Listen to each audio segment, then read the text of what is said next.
guddiga ka kooban qaybaha kala duwan ee wasiirada la taliyaasha sare xafiisyada kala duwan ee dowladda iyo dowladaha xubnaha ka dowladda federaalka ka kooban waxaan ku salaamay salaanta islaamka assalaamu calaykum waraxmatullaahi wabarakaatuh salaan kadib aad iyo aad baan kaga mahadcelinaynaa hawsha adag ee laydin idmaday ood ku jirtaan oo runtii guddigan uu yahay guddi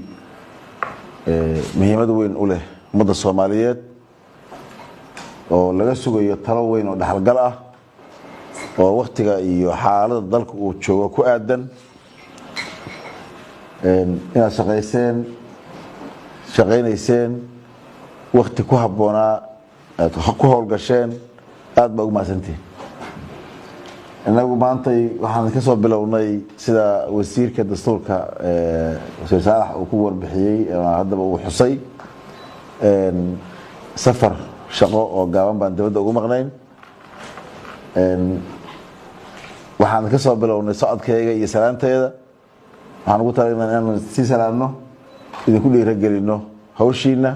maadaama aan nahay anagu galmudug oo gobashii guddiga aan ka soo baxay dhigtay haddana gobashii Dhuusamareeb tiri ay taalo caasimadda galmudug waxaan leenahay hawshiina hore u wata gobashii Dhuusamareeb tiri waa diyaar dhawaana waxaan sugaynaa insha Allah inaad timaadaan oo goobtii iyo gobashii aad timaadaan waadinku tahanideenayna runtii waadinku hambalyeynayna hawshiina wanaagsan